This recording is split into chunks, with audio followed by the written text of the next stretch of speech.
team to confirm about this. Oh, Okay. So, hi everyone. Let me introduce myself. I'm Lavisha Basantani. I'm the head HR at DIYguru.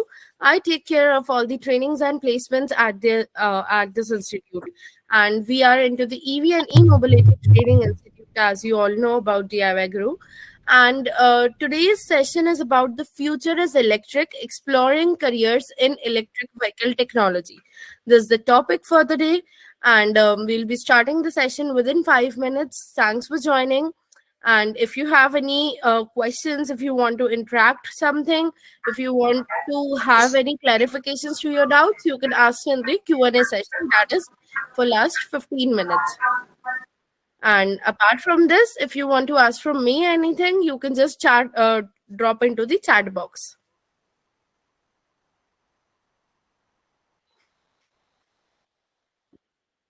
Yes, David?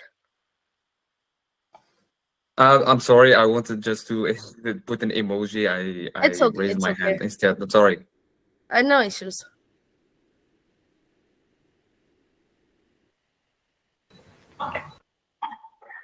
Please tell me that if this is the same what we were asked to join the webinar on retrofitting of four-wheelers.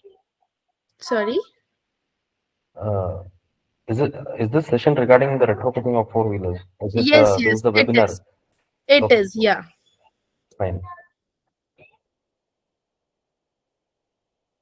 So our speaker will be joining soon, and I guess by 7:35 we'll be joining the session. Till then, can I please know from where are you guys joining today? You can drop your city, your country, your state, anything in the chat box so that I can know. I am from Delhi. Delhi is the headquarters of DIYguru, and you Hello, can ma'am. Delhi. Oh, Satyam. Hello, ma'am. Satyam, are you the same person we met in noon? I was checking the session. Yes, ma'am. Yes, ma'am. Okay, hi, nice to see you here. December, Bangalore, Pune, Bihar, Algeria, Chennai, Indore. Oh, my hometown is Indore. I'm from Indore, basically. Andhra Pradesh, Varanasi, Delhi, Hyderabad. Okay, we have students from Pan India, I guess. Very nice. Bhopal, Andhra Pradesh, Jodhpur, Uttarakhand. Okay. Nigeria. Very nice. Ma'am, Nagpur. Oh, there are so many chats I can't read even. Indore, where? Okay, I live in Indore near to Silicon City, at AB Road, and I'm working here in Delhi, Aurangabad. Okay, Solapur, Ma'am, Nepal, you're from Indore or Pithampur? Indore, proper Indore, AB Road, the way that goes towards Rao. Siva, yes, please tell me. Ma'am,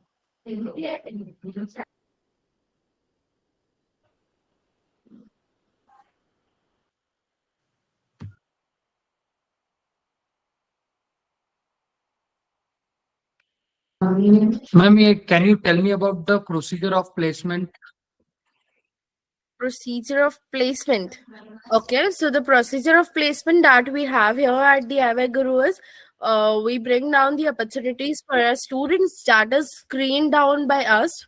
We either visit to the company or we discuss with the HR, and once it's done, we post the job description on our LMS portal, that is courses.diyguru.org. And from there, you can access to the jobs, whatsoever you are interested in. You can just apply to it. We'll be screening your resume. If your resume is having any shortcomings, like it's not good in format, or we need to change the photograph or LinkedIn URL, anything, I'll be reverting back to the mail itself. And then we'll be sharing your resume to the recruiter.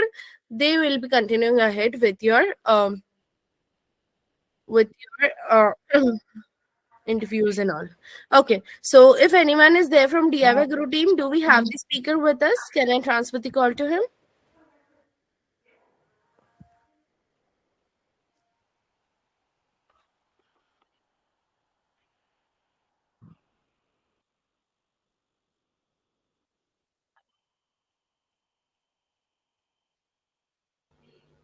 Pradeep, Dinesh, you have a lot of questions. Okay, one by one, you can unmute yourself and you can ask. And if there is something like Q&A, so you can wait for the end for ending this session.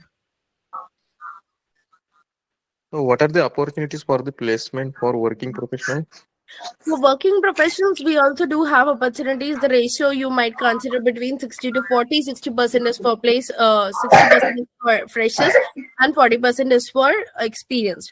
And we do consider the opportunities which will be considering your past automobile experience or your past mechanical experience into this.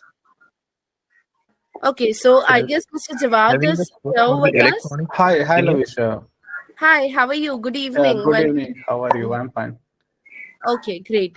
So, students, we have Mr. Jawad with us. He'll be continuing up with your session. So, I guess I can hand over this call to you now. Sure. Thank you so much, Lavisha, for the introduction. Hello, everyone. Good evening. Good evening, sir. We will start the session today. Before that, I think, is there more people who are joining? Or is it? We can start. We have 120 plus participants. You may start. Okay, so before I start,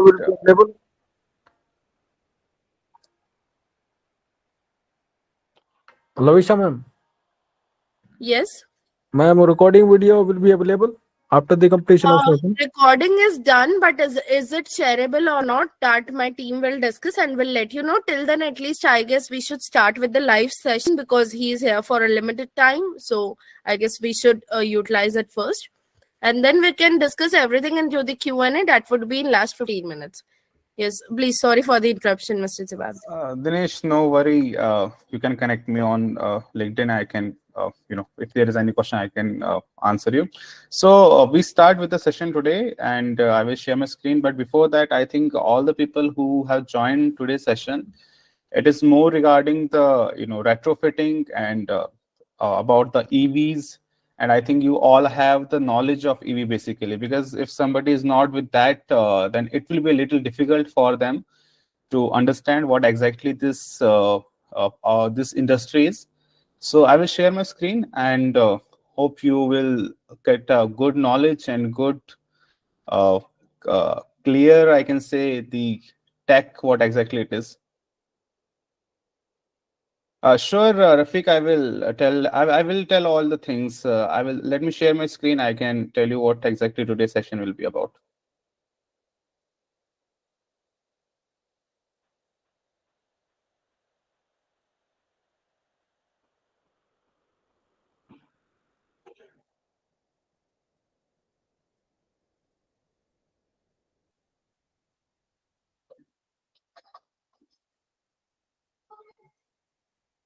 So, Lavisha, is it visible and my audio is audible? Like everybody can hear? Yes, you are perfectly audible and your screen is also visible. Okay, if somebody lost me, please let me know. Maybe there is network issue. So is it visible? So I'm sharing my screen. So today's topic is about the retrofitting of the four-wheelers. And if I tell you about what exactly it is, I have to just go with the very basics. What does a basically EV mean? Everybody is comfortable in English or Hindi? So I will go with both to get things more clear. Sir, please prefer mixed language. Oh, sure, definitely. मैं दोनों के We साथ can करता mix हूँ the language because we do have national plus international students, so Yeah, everyone would be able to understand. Yes. That's why I just saw. Yeah. English would be okay for everyone. Yes. So the today's session, the content, the table for content for us today is that what does the EV basically means? What is the retrofitting? Retrofitting, how it is, come into the market, how it come into the industry. We can go with the overview of the IC engine to the electric, because retrofitting is more about the existing vehicle to converting it to electric. So that is one thing. We will go with the technical aspects, because technical aspect means how things has to go with the the motor, controller, everything, how it has to be go with the numerically, the theoretically with the vehicle, because we have the big challenge that is to convert an old petrol, diesel, even CNG car to electric. We'll go with the battery system, and this is the most challenging thing in the whole EV. Either it's a new, it's a retrofitted, it's a bike, two-wheeler. This is the most challenging part, and is the most expensive part in the whole EV. Then we'll go with the performance and efficiency, how it perform, how the efficiency go, because the vehicle which we have to make, it is more about the performance, because hame gadi banana, it is not something which we can do it, because if you go with the you just open the YouTube and search there the how to make a petrol car to electric, you get a lot of content about this thing, but that we call a jugaad.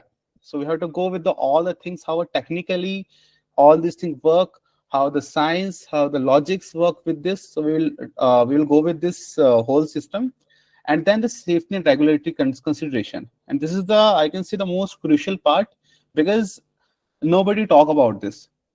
Because what we call it कि battery, motor, controller जोड़ना उससे गाड़ी electric होगी, that is not something which we can talk about, because the safety and regulatory is the more important thing right now. Environmental impact, definitely we are talking about the EV, it is having a good environmental impact. We will just go a little more deeper in this. Cost analysis, because if we want to go with this business, this industry as a big scalable industry in the future or even currently, so what the cost analysis is, and then we'll go with the case study, that is our own the tadpole, like how we work on a one product, and that I can say, and after that the question and answer. So I think whole the table of content is clear, but before I start with this introduction and all the other topics, you have been go with the about the EV content, what exactly it is. So if I start with this thing, why we convert the IC engine vehicles to electric? This is the more important question currently. And if I talk about what exactly it means, is that every time we talk about the people, or we talk about the people who are talking, who are generally the media and everything, we're talking about the EVs. Tata has made new EV, Tesla has made new, even Honda has made new EV, but we never talk about the old vehicles, because if a person is owning a petrol car, if a person is owning a diesel car, what about that one? We are not talking about. We are talking about the new industry. We are talking about the new tech which is coming to market, but we're not talking about the those vehicles which are already in the market. Delhi के अंदर की अगर बात करें 1 करोड़ से ज्यादा गाड़ियां हैं, तो उन 1 करोड़ गाड़ियों की हम बात ही नहीं करते हैं. That is the one point. And the other thing is the importance of reducing carbon emission, because the vehicle which is currently inside the city, अभी कोरोना में हुआ क्या था कि सारे गाड़ियां जब बंद हो गई थी, तो हमने दिल्ली और बहुत सारी सिटीज के अंदर हमने people start making pictures, and they start uploading on Instagram and Twitter that this is the clear sky, Yamuna saaf ho gayi. So carbon emission is the important part, because it plays a very big role, which will go into the next slide, and there we can see how it impact. So बात करते हैं कि IC engine vehicle को petrol electric में करने की सबसे बड़ी जो हमारे communicate in English, sir. Why you are okay no yeah, we are all from South India. Okay, no issues. So we will just start with that. Why we have to convert the IC engines vehicles to electric power? Why there is a need? Because everything which is in the market, it comes with the need. Because if we are making currently right now a new device, new technology, that it comes with a need, and it comes with always a problem. So yes, it reduces the environmental impact, because if we talk about any vehicle, let's take an example of Swift Desire, it is emitting 3.6 gram of carbon per kilometer. So we whenever we drive 1 kilometer of any petrol car with a 1200cc engine, it emits 3.6 gram of carbon. That is one part. And the other part is not only the carbon dioxide which is in the environment. There are the nitrogen oxide and NOx and the other particulate matters which are currently in the whole city. If I talk about especially Delhi, where this is the most most, I can say, the viral city in if whenever the Diwali comes, so we see a lot of news about this city. And the energy efficiency, because if we compare it, the other part is the energy efficiency. If we compare it with the petrol to the electric, we see a big difference, because it is a very logical, and it is very, you know, I can say you have all the people have experienced this thing, that electric cars, electric vehicles, either it's a two-wheeler, three-wheeler, four-wheeler, they have much power and much better efficiency than the fossil cars. And the other is the cost saving. And yes, it is very clear that if we drive a electric car, if we drive any other, you know, vehicle, we make, you know, we save a lot of money, because running of the cost running for a one vehicle for an EV is 1 rupee, even less than 1 rupee per kilometer. So that is the big difference if we talk about with the, you know, conversion of IC engines to electric. Then another point which we have is that the quiet and smooth operation, because the vehicle which is in the petrol, diesel, they are making a lot of noise. When we convert it to electric, they are very smooth and they are quiet. Basically, whenever I talk about the EV and whenever I talk about the retrofitment, these two are the same. You have to always remember this thing. Retrofitting doesn't mean, you know, it is some new tech. These both are same. Only the difference is the chassis. In the new EV, you have the chassis there. In the retrofitment, you have the chassis, you know, already there. In the new EV, you have to make. Only difference in this technical term, I can say. Energy efficiency is definitely there, because it is the, you know, the electric motor are more efficient than the combustion engines, and the significant amount of energy, significant amount of you know, production of electricity compared with the burning of fossil fuels is more. So we can have a better efficiency energy in terms of the in the terms of reduction, in the terms of the power propulsion, and the energy independence and security, because electric vehicles can provide powered with a variety of energy source. Because, you know, if I talk about the IC power car, there are three options: petrol, diesel, and CNG. Even, you know, some LPGs and other gas we can have. But in the electric motor, if I talk about EVs, we have a lot of options. Yes, the source is electric power, but we can get it from the solar, we can get it from the wind, we can get it from the hydro, we can get it from the coal, we can get it from the nuclear. So these are the different kind of independence, because we are not dependent on one kind of fuel. And the technological innovations, because in the EV we have a lot of tech. If we talk about from the past 10 years, we have seen a lot of difference in the EV, especially in the tech part. We started with the single gear, we have the four-wheel drive, we have the crab walk kind of vehicles, we have the lot of tech. We started with the, if I talk about in India market, we started with the 48 volt. In 2013, Reva came with the with few EVs which are E20. Mahindra Reva, then Mahindra bought it in back 2014, I guess. So they came up with 48 volt of system. So we have a lot of technological innovations. So these all things which I'm talking about, it is basically why there is need, because anything in the market, it comes with a need. Without need, without a problem which we have to solve, these things never get, you know, mature, and the things never get a big opportunity. Because from the past 200-300 years, we are burning fuel every day. We have made our planet a very, you know, it is not better for living for humans. So now we talk about the greener energy. We talk about a lot of, you know, carbon credits. We talk about emission reduction of the carbon gases, carbon emissions. So then it is something which we have done it in the past. We are looking for something currently, and these are the solutions which make our whole ecosystem better. So this is some introduction why there is need for this and how we have to solve the problem. Now we come up with the IC engine overview to electric conversion. So basically how IC engine involve, what are the components inside the retrofitted vehicle, and how we can convert it to IC engine to electric. And also we will see what are the benefits of electric vehicles compared to the traditional, as I said in the past slide. So we will just go through these slides and we can know how it works. So now I have to make a electric car. Let's take an example. We have to work on Honda City or any other vehicle. So first of all, what we do, I don't have to open a YouTube and I don't have to go for how to make a Honda City petrol car to electric. No, that is a jugaad. I can say that is a total jugaad solution. That is a jugaad approach. We don't have to go with that. We have to go with the proper approach. So first of all, we will do the assessment and the planning. First of all, we go with the what kind of the specific model we are looking for, how it is feasible.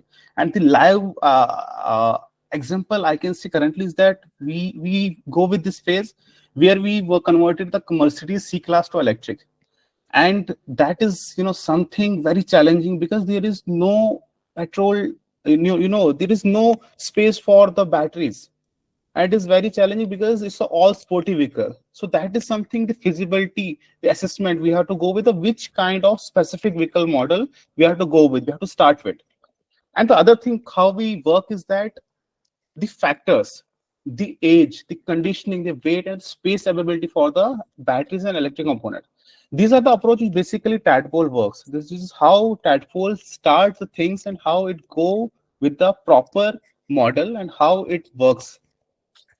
So when we go with this basic, like what kind of vehicle we have to convert and what kind of, what is the vehicle age, what is the condition, is it trusted, is it, the drivetrain, the tires, everything is okay, is it smooth or not, and is there a space for batteries? That's the most important thing, because we have a big challenge here is that we are working on the retrofitment, and in the retrofitment there is no space easily you will get for the batteries. If you are making a new car, there you can design the space as per your battery size, but here you have to make the design something which we can develop, which we can integrate inside the vehicle.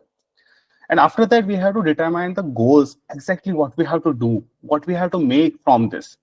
Because we are not talking about a college project. We are not talking about some kind of video which we can upload in the social media. We are talking about a proper business. And going to the component selection, I will just go with my what I do, what basically Tadpole do. So I started Tadpole projects in 2020, and till now we started with a vintage retrofitment. So we converted the first vintage car to electric in IIT Delhi, and after that, till now we have converted 15 vintage car across the country, and also recently we have worked for the Indian Army and delivered the gypsies to them. And this is something first time in the Indian Army, the one startup has given this kind of solution. We also give our solutions to national parks, and also we had a big collaboration currently with the fleet operators. And we were also a technical partner with the Action Construction to develop 30 ton of electric crane. We are not the first one in this market, but yes, I can say we are the first one who started the new industry, new approach with the good results. And we have the challenges every day, and this is I'm just talking in this session. I'm talking about how I think how Tadpole work and how we take this thing, work on a model, and how we take things very. I can say the clear manner in a particular steps to make it a sustainable, viable, and scalable business. So coming back to the component selection. So component selection, after that, when you have the assessment and planning, which kind of vehicle we have to go with, and then it comes to the component selection. And there is the main important thing. You have to select an appropriate electric motor, which means there are a lot of options in the market. If I talk about the motors, if a person, many people know about the motors, but for the other people, I can just give a very small brief about the motors. A motor is basically which converts the electric power to mechanical, and there are a lot of options in the market. Usually for the electric vehicles, we go with the induction, we go with the BLDC, we go with the PMSM, and currently the SRM is in the market. So these are the latest tech which I'm talking about. Although it is a very vast project, and you can read it on Google, and you can have a better knowledge from that. So once the assessment and planning is done, we go with the motor. What kind of motor we have to use, what kind of size, what is the desired performance characteristics. So if I have to work on the Honda City, so first of all, from my mind, I have to make this Honda City either better than the petrol Honda City, or I have to make it similar to the electric Honda City. So first of all, that thing has to be very clear and sorted. It is not something which we are making Honda City to a e-rickshaw. So that thing is very clear. And after that, the second thing is what kind of range I have to go with. If I go currently in the market, if I compare my vehicle, with for like a Honda City, if we have to make it electric, we will go with what kind of the nearest electric vehicle which come into this radar of sedan. So Tigor is there. We can have when Mahindra Verito is there, e-Verito. So there we can have a range of 130, 160 kilometer. That in between we can have the range. And the same we have to go with, because if we can't give the better, but if we have give the similar range which is currently available in the market, because the customer acceptance is as per that. So we'll choose a sustainable battery pack which provide a sustainable energy capacity and the voltage and the range definitely. And here is one more twist. When we talk about the battery and we talk about the motor, so motor we have the PMSM, induction, the SRM, BLDC. In the battery pack we have the lot of choices. Like definitely we will go with the lithium pack, lithium battery. But in the lithium there are LFP, NMC. There is one more chemistry, LTO, graphene. This is another chemistry. It is not from the lithium, but in the lithium there are these chemistries which we have. The options are, so we have to go with that. And voltage, why there is the voltage I have written here, the voltage plays a specific role, because if you go with the let's take example of Tata Tigor, we have the 72 volt system there. If you take an example of the new Tata Tigor which is in the market, even a Tiago, there the voltage is 384 volt. Now the question arises, the same vehicle with the different voltages, how what does this mean? It is very basic. Like you go with the the losses is in electrical terms, we talk it is equal to loss is equal to IR square, sorry. So basically it is the more current come from the flow from the wire, the more it get heated. So voltage play a very big important role here. What kind of voltage we have to choose?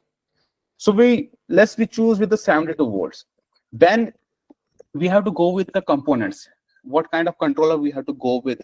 What kind of charging system we have to go with? So our approach here, when we have to go with the component selection, we have to very clear that we have to work same what a OEM thinks. We have to make a vehicle which is already in the market, similar to that. Below that, there is no sense to making a vehicle, because customer perception is something you will deliver him a brand new vehicle with that performance. So below that, there is no sense to make a car electric as a commercially. Then we talk about the integration and installation. So the integration installation is a very important thing, and it is something which where your designing skills and to be very honest with you, whatever I'm talking here about the assessment, about the component designing, it is not a one-person game. It needs a different domain of people who can work on the different parts, who can work on the different things. But yes, you can have the access and the knowledge of all the things, how it works basically. So the integration installation is basically how you can integrate motor with the gearbox.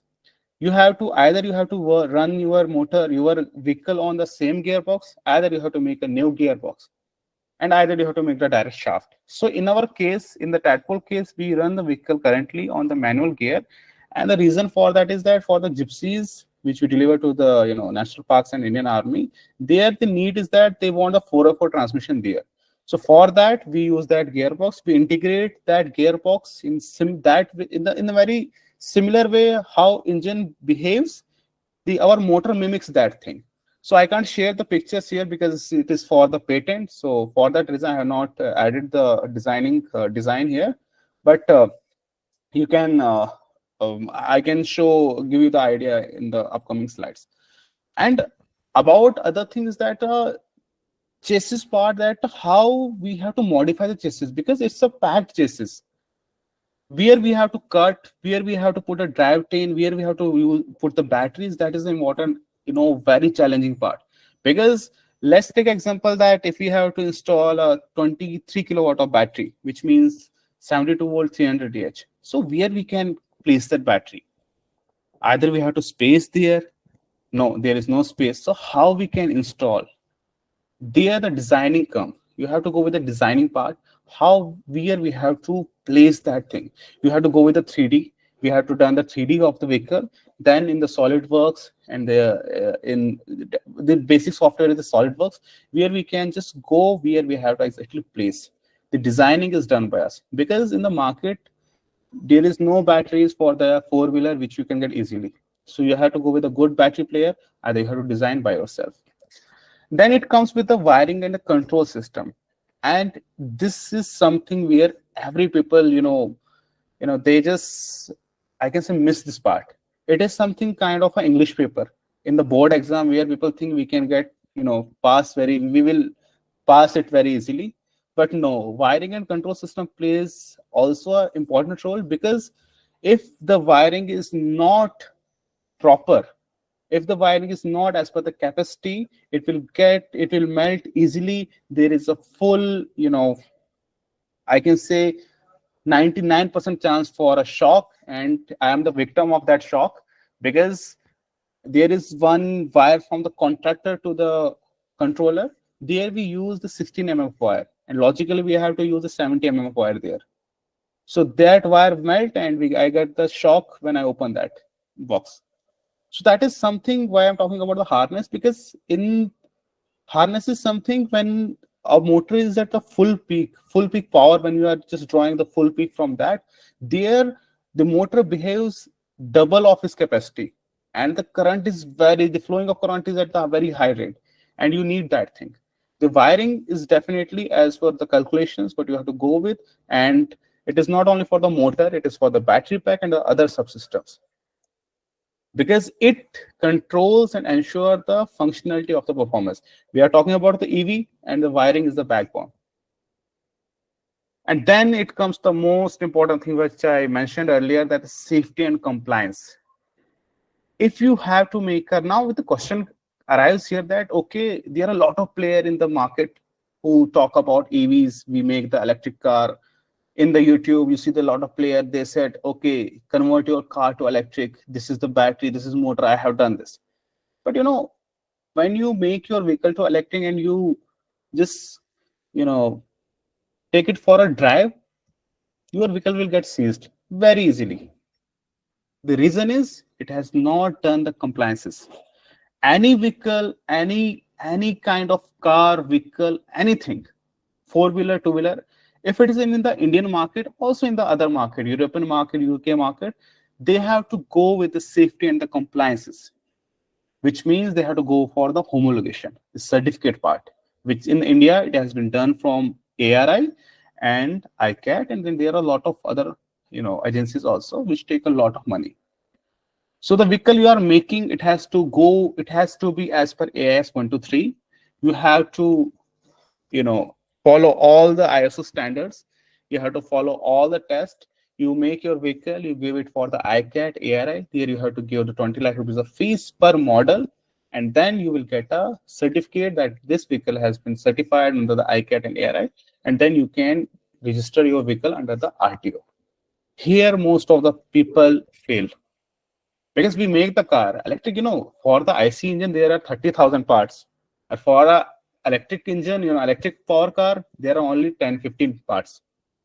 So anybody can make, for the even engine, there are, 500 crore, 1,000 crore of investment to make a one engine. And for the motor, there is no, you can get it from any big player or any good player. So making electric car, it looks very easy, but when it comes to the safety and the compliance part, here everybody fails.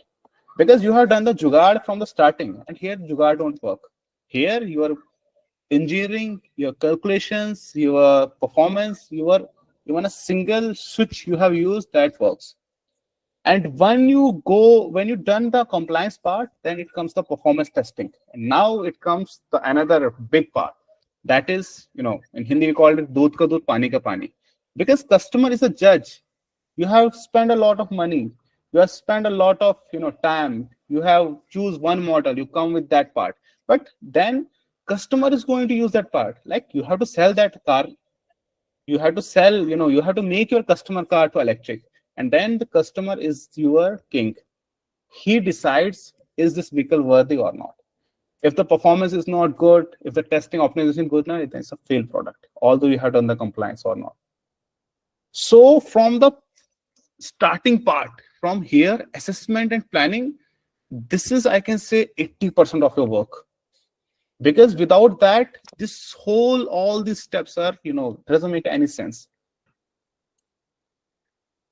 And when you do this performance and testing, then it comes another part, which is the documentation and certification. And this is something which go with the RTO level. Because when you go with also the RTO level and with the customer level, after getting the ICAT and ARI certificate, you have to register your vehicle at the RTO level. From where a state, district level, RTO can register your vehicle with a new number plate. And there is another category called XEV for the vehicle which you retrofit in the government with the the gazette which has been released by the government, AIS 123, which is the compliance basically. So there in the gazette there is very clearly mentioned that the vehicle which you convert, they have given the new name for it. It is called the XEV. XEV, why? Because it was first petrol. Now it comes to electric. So it's a XEV category. So retrofitment basically means the XEV category as per the government rules.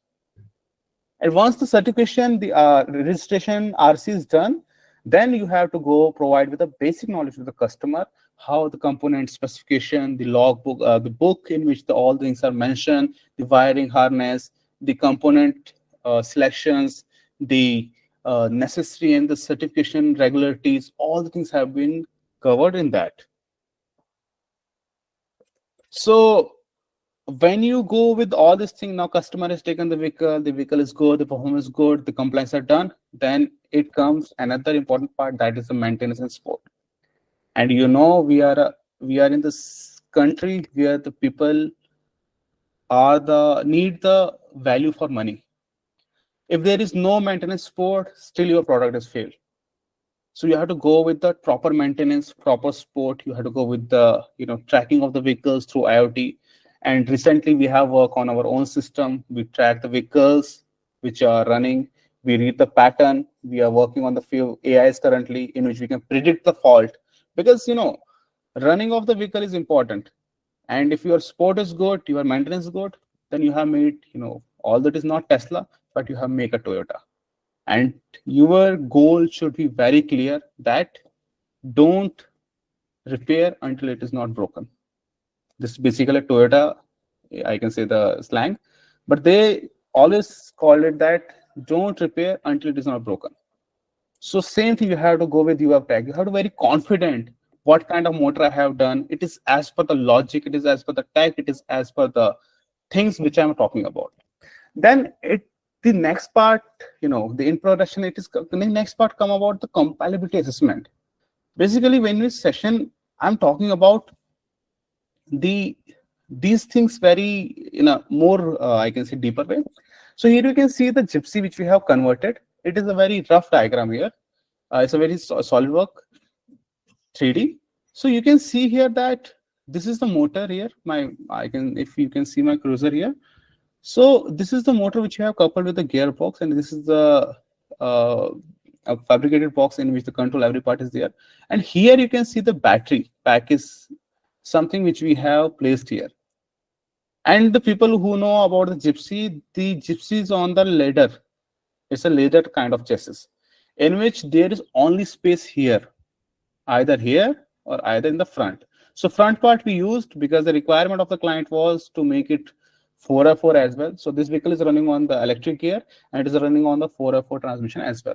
And the battery we have placed here, we have designed in that way that the weight of the vehicle should be clear, should be balanced, and the height, width, and everything has to be very clear. So in the next slide, I have given about the designing of the battery, which we have done for the Gypsy. So it is mentioned there. So you can just see from this 3D how the things work. It is not something, total jugaad you can do. You can click the picture. You have to go with the proper single detailing of the vehicle. When I talk about the vehicle condition age, the chassis body, it plays a very important role here also.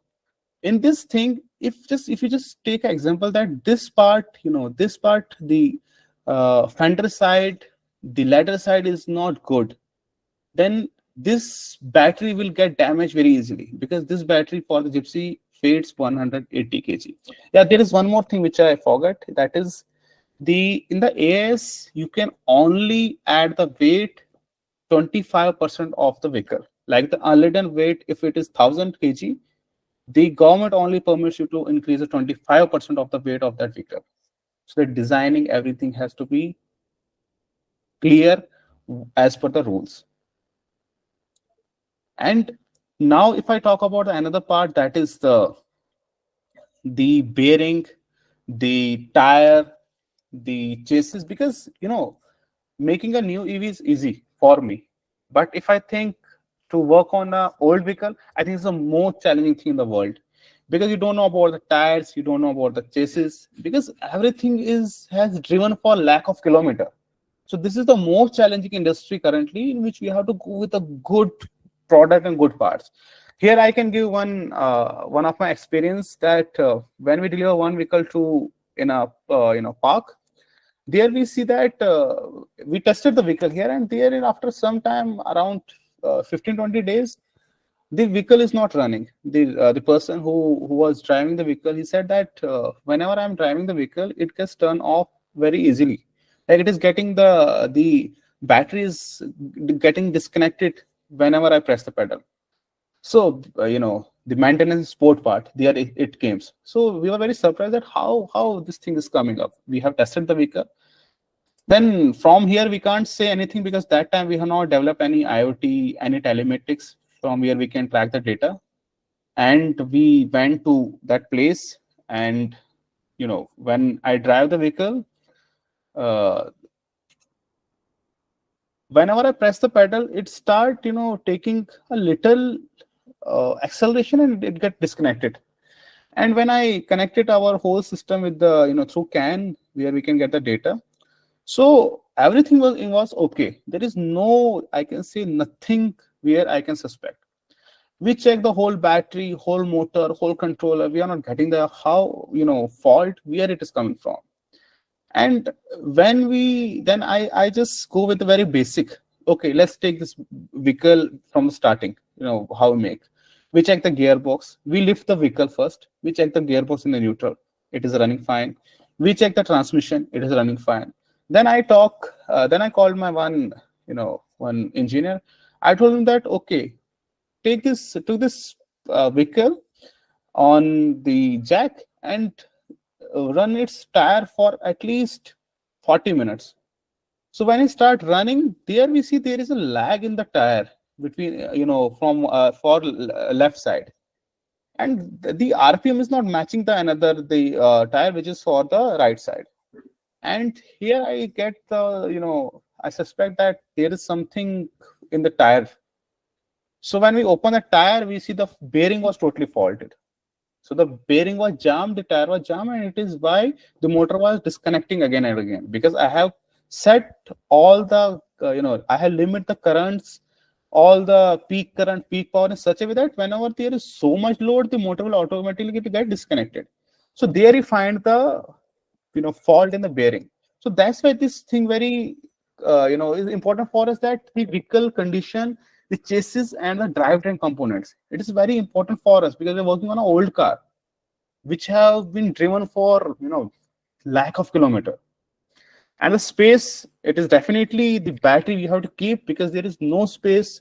And in the Gypsy we have not, there is, I can say, not even a 1 inch for us where we can increase our battery. So that is the thresh where we have make our batteries bigger in the size and bigger in the capacity. So that is the important thing also. Another thing here, is the weight distribution and balance. Because if your whole system is at the back, the battery is, at the corner, and from the front side, the components are not that heavier, then there is the hammer effect in the vehicle. You can see the hammer effect whenever the, especially in a seesaw-like kind of thing, when we drive the vehicle, there will be the hammer effect. And it is because of the battery pack. Because I told you the battery pack weighs around 180 kg. So that is not a joke. It's a very heavy. And it's the same for that capacity is the same for everybody. So that is something which you have to go with the distribution of the weight, because you have to check my CG, center of gravity, is good, my rolling resistance is good. Is it, making worth to make it electric with this design, or is it, something, a burden I have put it on the body or on the vehicle? Another is the drivetrain configuration. I told you earlier that how you have to connect the motor with the drive wheel. Either it's a front drive, it's a rear drive. You have to, if you want to use your gearbox, you have to go with that coupling, where we call the flange coupling. But you have to design that part. You have to just mimic how motor behaves. It is something, I can say, the trick which we have, which I know. Just replace the motor in the similar way as your engine behaves. And another thing is that the layout of your electric motor, design everything, how it works, how it will get coupled, the clutch is there. If you want to use the drive for the single gear system in that, make it a full automatic, you can do that as well.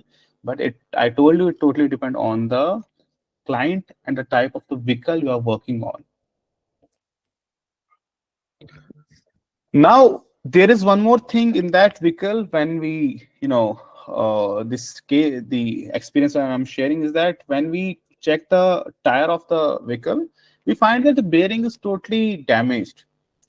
But there is one more important thing which I noticed during the data which I was tracking, that the temperature of the motor goes above the 100, and the controller temperature goes to 60 degrees Celsius, which means this vehicle is getting heated.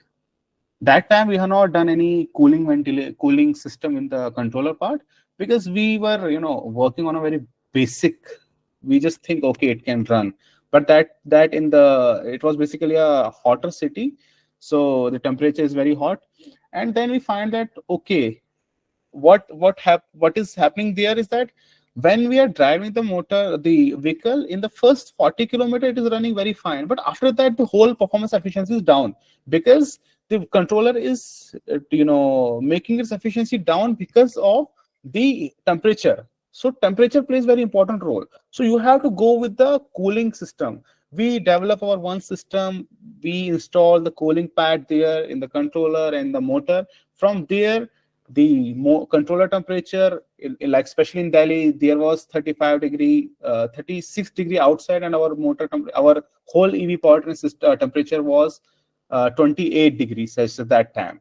So that means it works and it gives a better performance to the vehicle. So that is something which we have to work on, the cooling and ventilation, because it's a very important thing. It is not something engine which requires 600 degrees Celsius of temperature. No, the cooler and more ventilated your EV powertrain system is, the more efficiency and more performance you will get.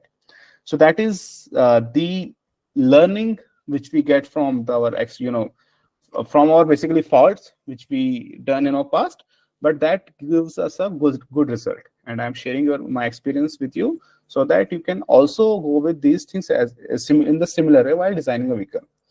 And the fuse system, connector system, it plays also, I can say, very tricky role here, because generally when we go with any controller or any motor, the connectors are basically from the vendor side, from, like, if you are taking a Guzzler motor, if you're taking any motor in the market which is meant for the EV, even for any control like Curtis, the Zappi, any controller. So the connectors are basically from the vendor side, and we never check them and we just use them.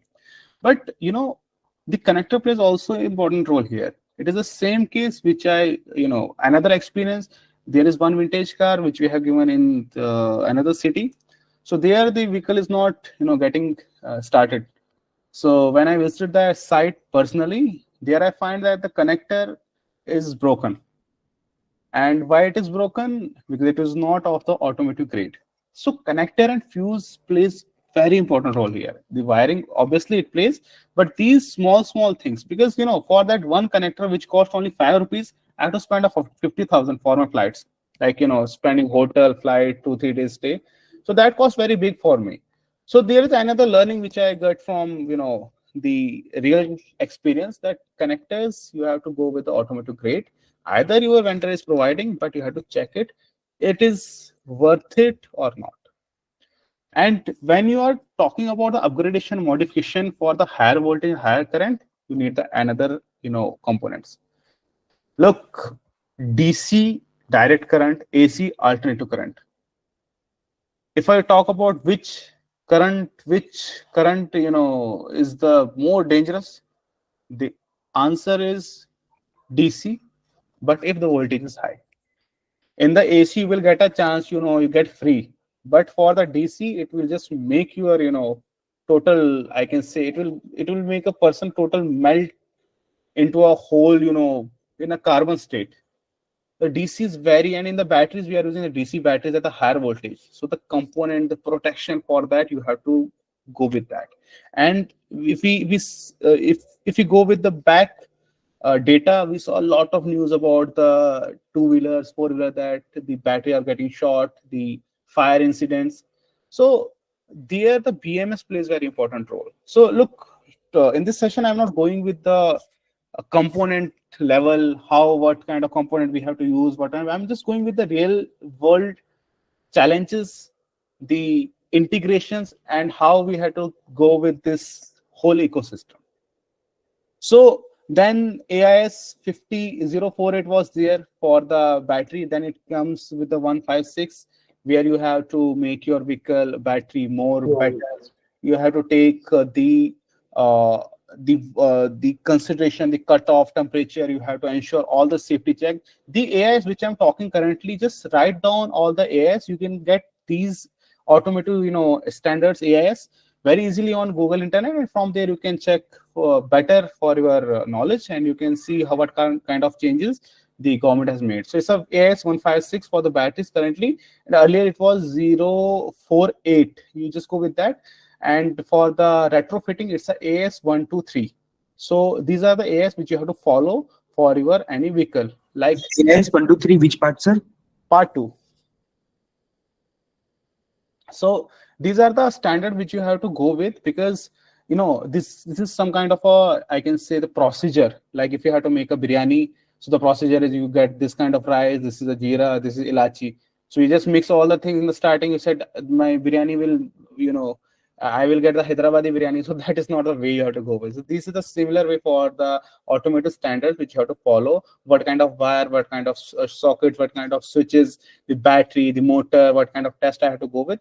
These AIS clearly mention all these parts. So the cost benefit analysis, definitely we have to, I will talk about this in the next slide also, what kind of things we have to go for, because we are talking about a tech, but we're not talking about the money, because whole science, you can be a good engineer, you can be a good designer, but if your product is not hitting the roads, if it is not available on the road, if people are not liking it, then it's a total failure. Either you make a rocket. So let's now take the motor selection part. How we have to go with the, what kind of motor. Many people think about what kind of motor we have to choose, because I told you that there are a lot of options in the market. There are, I can say, the PMSM, PLDC, induction. So if you go with the earlier in the starting, we find that induction motor everybody use. Why? The tech is mature. And look, just remember this thing, always go with the mature thing for your full-fledged product. If somebody is doing R&D, if somebody is saying, I'm making this motor, even That motor is, available in the market, and he is saying that I'm making this motor. Don't take it. Either you have not tested, either the person is not available in the market, either his service support, either his product quality and life cycle is good. Never go for that. So in the starting, even currently, many people go with the induction motor because the performance, it is a rugged motor, there are no magnets inside, and it is something which people want because it is a mature tech basically. But then we talk about the PMSM, in which the magnets are there. And the difference between the induction and PMSM, if I talk about in the terms of EVs, for the PMSM, why we choose the PMSM? First is that it is having a better torque. PMSM motors are having a better torque than the induction. Another is that it is having a better efficiency. So efficiency means it is 90 to 93% efficient, and induction is 85, 88. So in the electrical, 1% efficiency makes a big difference. And the another part is that the efficiency I talk about, the torque I talk about, the controllability. PMSM motor we can control very easily. For the induction, it is difficult. And the twist here is that the controller for the PMSM is cheaper, and the controller for the induction is costlier. If we go with the example, if induction motor like a 15 kilowatt of motor cost 50,000 rupees, and the 15 kilowatt of PMSM motor cost 80,000 rupees, and the controller for the induction motor cost 1 lakh rupees, and the controller cost for the PMSM cost only 25,000, 35, 40 maximum. So this is something which is in the price side, but yes, PMSM is having a better torque, better efficiency, and better we can control that. But the only demerit in the PMSM is that it uses the magnets, in which makes a one more, I can say, a warning here, is that when I talk about that, when we visited the place, we find that the control motor temperature is 100 degrees Celsius. When the magnet goes above the 100 degrees Celsius, your magnet will get demagnetized, which means the power is totally dropped. So for that, we have to go with the cooling part. So I have to make my whole vehicles ventilated. We have to add the cooling so that our temperature range is within that radar, where we can control, where we can make our shell life better, and where we can take a better efficiency and performance from the motor. So for 100 degrees Celsius in the PMSM motor, the magnets are okay, but after that, it is something which the heat will demagnetize a magnet. And in the induction, there are no magnet, then there is no worry for that. So this is the big difference currently, but everybody, and even the PMSM is more smooth and very soundless. And this is something which I talk about from my experience, and this is something which I talk about in the technical term. And now let's take an example. If we have to go with the Honda City, so Honda City, for that I have to go with the first weight. What is the weight? Okay, it is the 1000 kg. I'm just taking an example. It's a 1000 kg unladen weight, which means there are no people inside the vehicle. So that is unladen. And GVW means gross vehicle weight, in which we kept the 5% and we just calculate the weight. But basically, it is given by the company by their side. So we have to first go with, when we talk about the motor, how to choose a motor, we have to go with basically the factor weight, then the desired acceleration. Because I told you that, okay, I want the acceleration of I started my career from a college project where I made a first electric car. It was where I kept the electric rickshaw motor back in 2019. But believe me, the acceleration was too bad. Like it was just slowly to start running, but the top speed goes to 60 km/h, but acceleration was not good. So the desired acceleration. And the good part about the EVs are that the acceleration is better than the IC.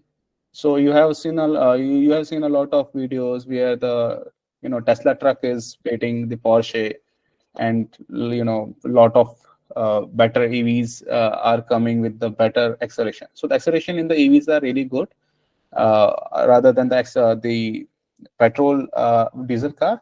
So you have to go with the desired acceleration. So 0 to 100 or 0 to 60, basically we talk about, I need it in 8 seconds. So that you have in your mind. Then where my vehicle will use, okay, it is driving, we have to, like, this vehicle will go in city, this will go in highway, this will go at Ladakh. But this doesn't make a sense, because if you are making electric vehicle, if you are making a vehicle in India, then you have to make in such a way that if person is using it in Kanyakumari, if a person is in Andhra, he's using it in Ladakh, it has to be compatible with all the states, all the region and all the tariffs. So that is something you have to clear with your mind. Then we have to calculate the horsepower. There is one case study in the next slides where I have given the formula which I used to how to calculate the motor battery. I'm just giving the literature part here, and we can have a look on the calculation part there. Then the torque characterization. So if I talk about the Honda City or Swift Desire, so the torque is that if you just go with the search in the Google that what are the specifications of the Swift, if I'm talking about Swift or Honda City, so there you find in the spec sheet the torque, maximum torque 110 Newton meter at the rate 2000 RPM. Here EV play a very important role. If we are using a 15 kilowatt of motor with 110 kilowatt of torque, but the acceleration is not at the 2000 RPM, here the EV win, because we can get that torque in the starting RPM. And that's why we have the acceleration really good, and we have very good torque. We have good power starting. For the PMSM, yes, induction is also there, but PMSM wins here. So that is kind of thing, the total horsepower, the total kilowatt, because we are talking about EVs more, we talk about the kilowatts rather than the horsepower. The desired performance which we talk about. Then we talk about the torque characteristics, what kind of torque we are looking for. First of all, we have to remember we are retrofitting a EV, which means we have to make this vehicle better than the petrol car. We are retrofitting a petrol car, we are retrofitting a petrol car or diesel car, an IC car to EV. So the vehicle was in the, if it is in the petrol, we have to make it in electric with a better power. Like the Swift or the Honda City, we have to make better than the Honda City with the performance range. So that is clear. The torque characteristic, the factors, the towing capacity, all we have to calculate in the starting. And yes, there is one more point. I will just ask this point at the end because I want to know from you in the question answer round. So basically, you know about this part or not. So then the form factors. The form factor basically the engine, the vehicle is designed as per the engine, where we have to place the engine, where we have to place the petrol tank. It is designed basically in that. Now, we are putting a soul into that body. Like it is basically a transplant of heart, kidney, liver in a old body. So we have to just go with that, considering those factors. Okay, this is the engine compartment. We have taken it outside. Here we can use a motor. What are the space we have to go with? And we have to work on the standardization. It is not something which we can work on every vehicle. Standardize the things if you want to go with a scalable. Then the motor form factor, the dimensions, land breadth. Okay, this is space. This is where the ventilation coming. There are a lot of challenges you have if you go with the designing part. Because placing the motor, everything, if you have to go it for a short run, you can do anything. But if you have to make it as a OEM, if you are thinking like a Mercedes, you are thinking like a Hyundai, you are thinking like a Tesla, you have to consider all the factors. Then you have to choose a motor with a good torque, which can handle the flange coupling, the gearbox. You have to consider all the things. What torque it is, the ANSYS, in this ANSYS you have to do the load part, how much of load it can bear, what is the gear ratio I have to go with. So that is something which is a very vast subject, and I'm currently pursuing my master's research from IIT Delhi in this subject also, like in this particular subject, because this is a very big subject. This is something which I can say in this webinar, but this is something the highlight kind of thing which I can talk about. So you have to go with the all characteristics. Then when we talk about the motor type, I told you the motor, why induction, why PMSM, but there is also the I can say the efficiency part, because when we are talking about the induction, PMSM and SRM, then we have to go with the efficiency, because our motor should be not like in that manner that, okay, this is consuming a 200 ampere of current in, when we are accelerating it. So that doesn't make a sense. So we have to consider that part also. Although it is good, it is powerful, but it has to consume less, energy. It should be kind of a splendor where we have to just keep the petrol 1 liter and it has to go for 70 kilometers. So that thing you have to also consider. What kind of motor, like, it is a very simple thing. We have to give the money. We have, like, it is something kind of thing I can say, value for the money, but here we can say it's a value for the technology. I can say the technology which you are adding, it has to make the value there, because a good efficiency, good range, good power density, it has to make the whole performance good. Like if you are using 20 kilowatt of pack, 23 kilowatt of pack, it has to run for under 30 kilometer, but it is running only for 80 kilometer, which means your acceleration is really good, but which means it is not, touching the thresh. It is not something which is in the market, which is coming with the which is in the market available, although you have made your vehicle very fast. So the vehicle usage and the vehicle where it has to go in the Indian cities, it has to very clear. So the efficiency and the consumption you have to consider. The motor has to powerful, but it has not to consume a lot of current. So that kind of thing you have to go with. Now the most expensive part is the battery system, and 80% of the cost is your battery. In our vehicle, I can say if we are selling our vehicle at 10 lakh rupees, 7 lakh rupees is only for the batteries. And batteries are the very important thing. So when we talk about the motor, okay, 15 kilowatt of motor, 20 kilowatt of motor we are using. This is the power efficiency. This is the torque. Okay, this is really good power. Now you have to, okay, you have set the engine, but now the question comes, what kind of fuel you have to provide? Because fuel is the something like you have a V8 engine, V6 engine, but you are putting a kerosene in that, it will never run, start. And if it is a petrol car, you are giving a diesel, fuel, it will never get started. So the fuel is something which is a crucial part in the EV, because what kind of battery you are using. If you are using, let's say, in the Reva, basically in 2013, we are having few Revas in our yard. So I see there the people, that company use lead acid batteries. But if you are using a lead acid battery, though, how you can get a 3C, 2C discharge there? So that thing you have to clear with that. What kind of fuel you are using? And yes, in the market there are only, currently the fuel here there is the lithium ion. But in the lithium ion there are a lot of chemistries. So for Tesla, for any company, good company, they are going with the LFP, and same we are using also the LFP, lithium iron phosphate.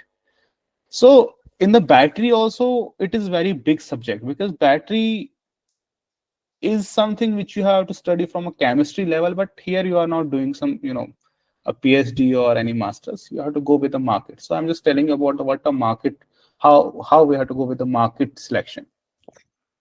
So the if we go with the motor, it's at 15 kilowatt. So now the condition for our vehicle is that we have to run this vehicle for 150 kilometers. So when we choose the battery, there are calculations in the next slide, after few slides. So we have to go with what kind of power we have to use. If we are using the LFP or we are using good PMS, we have done the good designing part. Here it comes that when I am pressing my pedal, the 15 kilowatt motor behaves, goes with the peak and gives me 30 kilowatt of power for a few seconds, which means my battery is able to provide a double of its capacity. If it is a 23 kilowatt of battery, it has to give 50 kilowatt of power for a few seconds, or 30 kilowatt to meet that motor. So the fuel is very important, what kind of fuel you're using.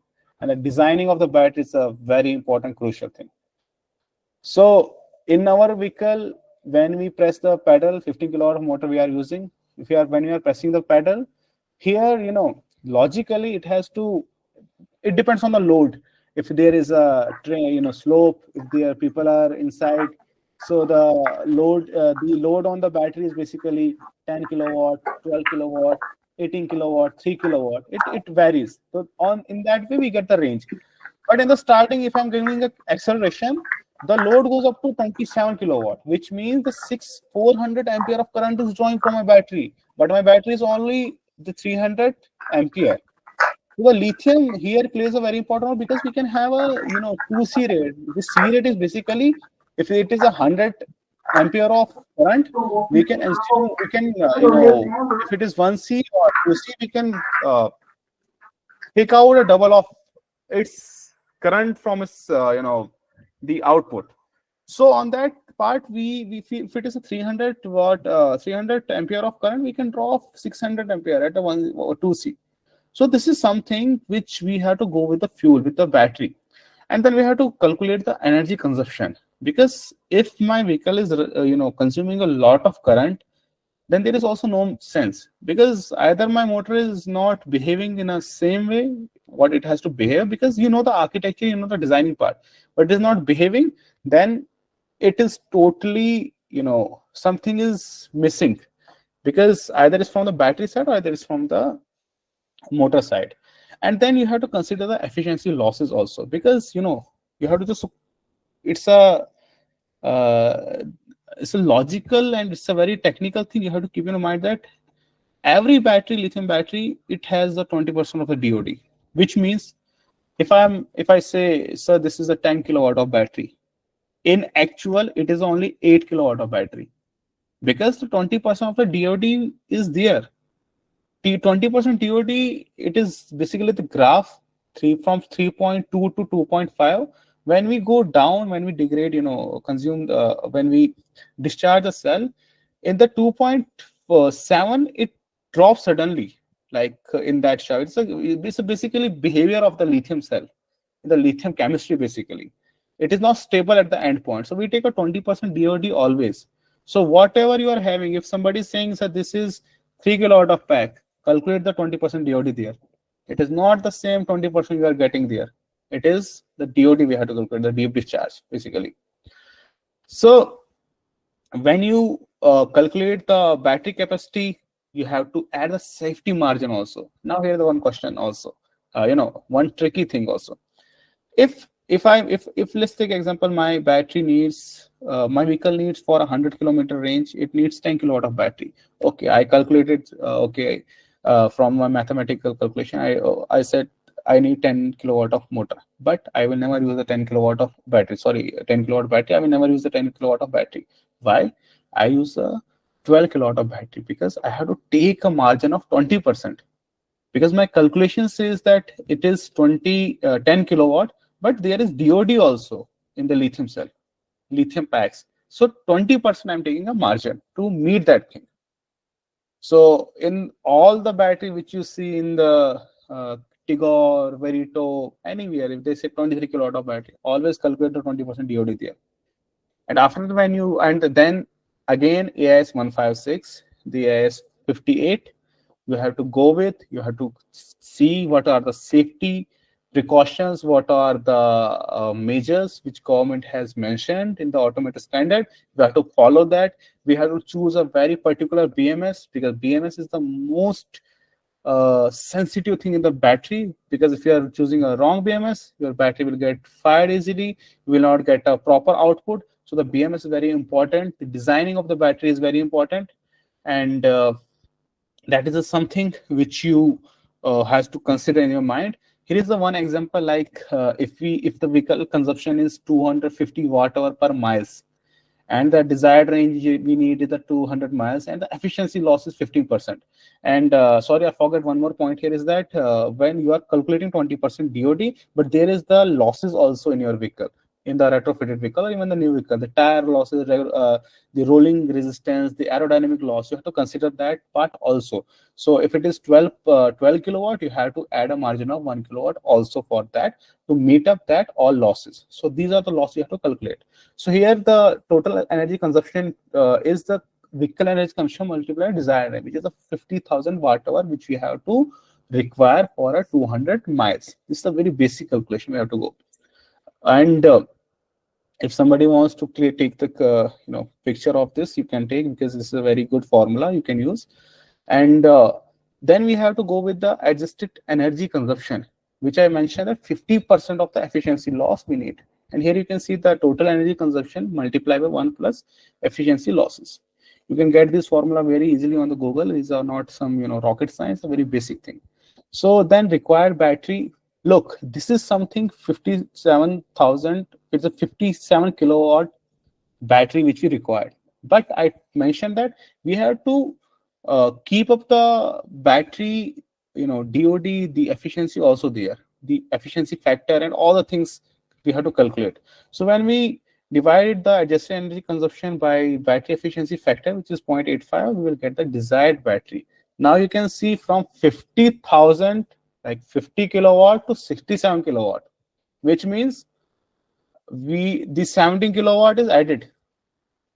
So this kind of adjustment you have to do. It is not something 3 kilowatt you have to use kilowatt. No, it's not 3 kilowatt. It's like दिखता कुछ है बिकता कुछ है. So the better example is that हाथी के दांत दिखाने के कुछ और खाने के कुछ. So we are talking about 10 kilowatt, but it is not a 10 kilowatt. It is basically 13 kilowatt, in which we have calculated the DOD, we have calculated the losses, we have calculated the efficiency. All of the battery factor we have calculated. This is the range we have to, battery capacity we have to go with. This is our one battery design which we have done for the Gypsy. So this is we have done by ourselves the battery design. Here you can see the cells. We are using the here the 160. It is the cell dimension. Like this is cell which you get from the vendor. He gives you the cell basically data sheet in which the cell dias everything is here. So we are using the prismatic cell in this. We are not using NMC. Tesla is using the cylindrical cell 18650. We are using the prismatic 100 AH cell. So this is a if this length is very large, it makes a trouble for you in the battery fitment. So your whole brain is total stuck with this part. How I can design the battery, where I can keep the battery. And believe me, without the experience, you can't do this thing, because this is something which you get with the experience. The battery BMS placement, the type of connector which you are using, the type of wire you are using, all these things you have to consider, and you can make the battery by your own. You can design it. And there are a lot of people, engineers who design the battery. Then in this pack, we are using the 69 cells. And 69 cells are connected in, it's connected in series. And it's a 25S. And we are having 72 volt, 300 Ah of capacity. And it's 23 kilowatt of battery, but it is not actually 33. We are only getting 18 kilowatt of power. So one more case here. And one of my worst experience, which cost me 25 lakh rupees of, I can say loss. When we are using the Army project, there I calculated all the battery calculations. Okay, this is the battery calculation we need. This is something 18 kilowatt, 16 to 18 kilowatt. For client requirement was 120 kilometer with full load and with the full speed. So that is a achievable range. It is a practical range which I am talking about. And in the AR and ICAD, your range will be 200 kilometer. So even if it is you are buying any two-wheeler, three-wheeler, they always mention 200 kilometer range. There is STAR and ARI, ICAT, they have mentioned. So that is the lab report. In the actual, it is 110, 130. So I'm talking about the actual range. I'm not talking about any, claimed or lab range. So when I was doing the calculation here, then I calculated, okay, we need like 18 kilowatt of power. We use the 80 volt, 200 Ah of battery. And when we start, taking a trial on that batteries, we get 95 maximum of 204 kilometers of range. Actually, if you are driving very good, like a very systematic manner, the range was 104, maximum. And I was not getting how it is running. We have done lot of, test. We wait. We done 30 cycles so that cell will get balanced. It will give the backup, but the results are not getting. At the end, I doing a lot of brainstorming and rectifying the error, why it is not giving us a range, what the client desired range. Then I rechecked my calculation. I found that I have not calculated a 20% DOD and the efficiency losses. I forgot that part, and that cost me 25 lakh rupees of penalty, because I have already quoted some price to the army, and then I have to go with a bigger pack. So actually it was not 16-18 kilowatt of pack. It was basically 15 to 14 kilowatt of pack, which was in the back, which was actually working. So now the 23 kilowatt of pack which we are giving, it is behaving as a 18. So this is very big thing which you have to keep in mind, because these basic small things cost very big for you. So charging infrastructure. So we talk about the motor, we talk about the batteries. Now we talk about the charging, and this is the subject which you know very better. The home charger is there, the DC charger are there. Home charger is something which you can charge your vehicle from home with 220 volt. It goes maximum up to 3 kilowatt, because our meter is having only 3 kilowatt of 3.2 kilowatt of capacity. So that is the home charger which you have to give. We provide the home charger with our vehicles, where they can charge their vehicles easily from their home switch. And another is the fast public charger. There you have the charger from 19 kilowatt, 15 kilowatt easily. And you charge your vehicle from the fast charger. And fast charging is not recommended even by the OEMs, because when you do the fast charging, the cell get heated, and heat makes the chemistry of the lithium very, I can say, it decreases the life of the cell basically in a short way. So the fast charger is not recommended unless and until you are in a for a tour or not in the city. So avoid that. So public fast charger, DC fast charger, there are a lot of protocols which you have to follow. The CCS, the CCS type 2, which are the European, Chinese, which is in the market. So these are the few picture of the home charger and the fast chargers which we provide. And also there is one more formula which you have to go with. Everybody note this thing. It's a very basic formula. Like if my battery is 10 kilowatt, and a company has given me 2 kilowatt of charger, so I have to charge it home charger basically. So if somebody say how much time it will take, just divide 10 by 2. It's a 5, which means 5 hours it will get full charge. It's a very basic formula. Everybody calculate. It is a better for your information. And the other is that if I'm getting if I have to charge my battery from public charger, the charger is 5 kilowatt. So how much time my scooty or my three-wheeler will take, the vehicle will take. So 5 is 10 divided by 5. It's a 2. In 2 hours, my vehicle will get charged. So very basic formula. Now the important thing is that cost analysis. You have done a lot of R&D. You have done a lot of brainstorming. You have made the vehicle. If you are in a company, if you are in a good company, you have done a lot of even either it's your own startup. You have done a lot of things.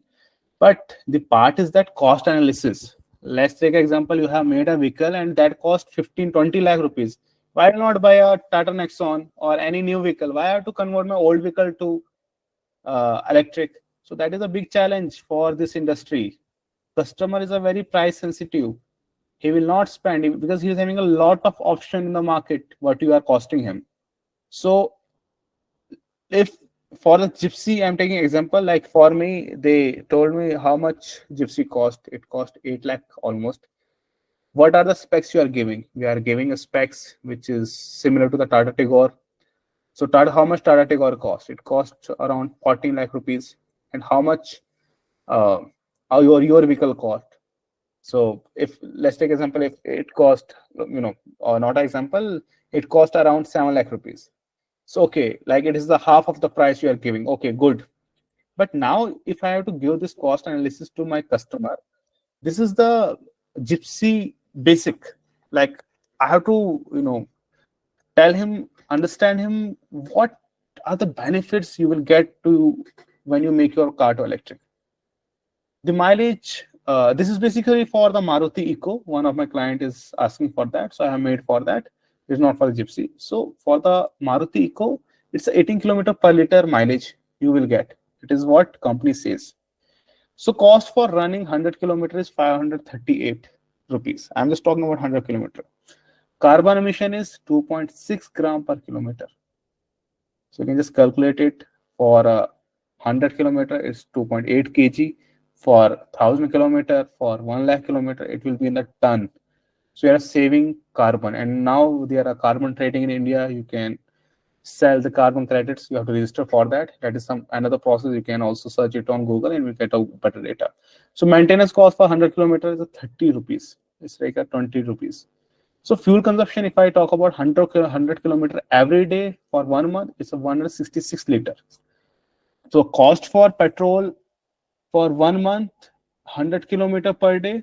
If I running 100 kilometer per day, and how much fuel cost for 166 liter? It is 1,61,660 rupees. And the carbon emission for 1 month is 8.4 kg. And similar, if I go with the 1 year, we are spending, I think there is some error in the 1 month calculation. It's I think 16,000. And for the 1 year, it is 1,93,000. So it's a 16,000 basically. There's some error. And carbon emission in 1 year, we have said 100 kg. So this is something, person is spending for 100 kilometer every day, 365 days, spending 1,90,000, almost 2 lakh rupees for 100 kilometer every day in Maruti Eco, and he's emitting 100 kg of carbon.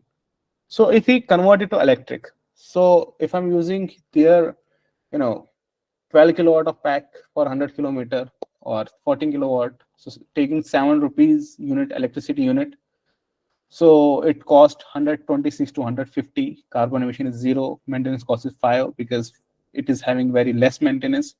Electric consumption is 540 units per month for 100 kilometer, and for the electricity cost, there it is spending 16,000 rupees. Here he has to spend only 3,700 rupees.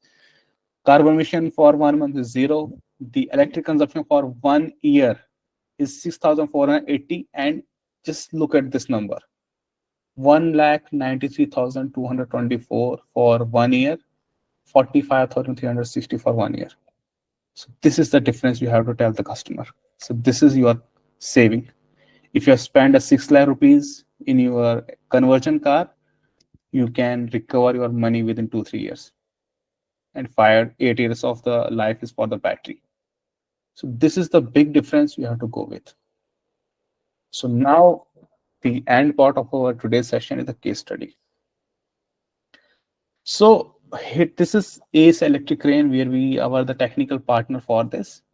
And the challenge for that, this is basically, it's a F-150 action construction equipment. You can see this in the website. So it's basically in the petrol version.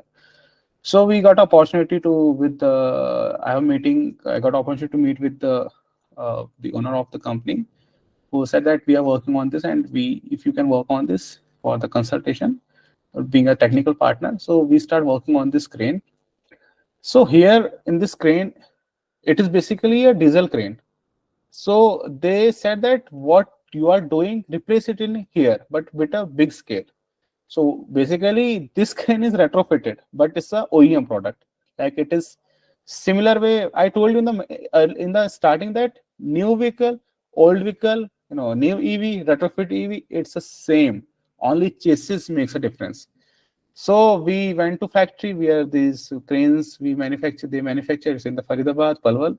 So they pull out the engine, diesel engine. They said, now you make it electric.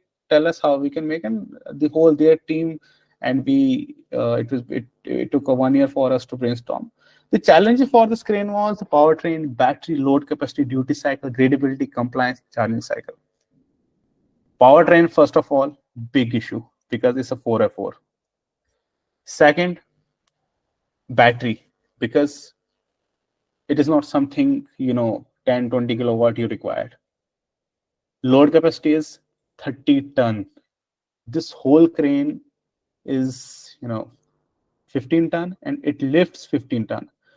The, customer requirement is very clear. 15 ton, it will, lift. Total capacity is 30 ton. Duty cycle. What is duty cycle? In the construction vehicles, their mileage is not something we require.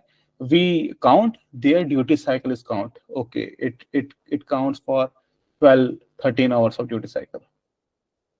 Gradability, because it will not, it is not something which will run on a highway. It has to go with the off-road, it has to go in a very different terrain. So gradability there. Compliance, because whatever you are making, it has to comply with the government rules and government norms. And then charging cycle. So this is something a very similar way the electricity is explained, how it works. So if your wire is less, this is volt, this is ohm. So I can say in this picture, you can understand the whole electricity, how it works and what does the electricity means. So for this thing, I have to calculate what are the motor. I mentioned in the earlier slide, we said, first of all, assessment, we know, then power motor calculation, then battery calculation, then compliance. We go with this calculation. You can see it's a handwritten. Sorry for the, my handwriting is not that good. So the crane was basically, it's a lifting capacity, the client requirement is 15 ton, operating weight is 15,525 kg, which is 15 ton, transmission synchro mesh, top speed 40 kilometer, gradability is 40% unladen. So it is very clear that this is the same petrol. It is basically on the diesel engine, not petrol. They want to replicate in the electric. I told you the best way to make the car electric is that to replicate the petrol diesel car with this electric power, with our electric power. It's the best way because the person is driving already that vehicle in the petrol. Obviously, it will get better if you use the electric, but first your vision is that to replicate that. They want the same gearbox because they said you have to just replace what your architecture here also. So we use the first hill climb for this is the mass into gravity into sine theta.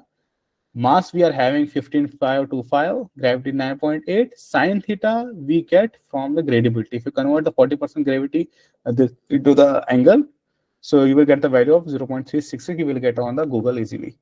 So this is the force we get. It's a 55761.29 Newton.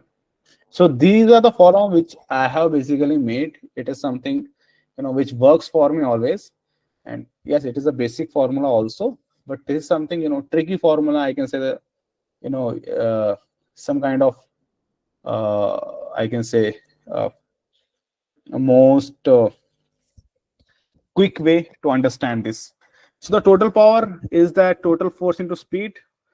For the speed, we have to take it in the meter per second. So 40 kilometer was the requirement.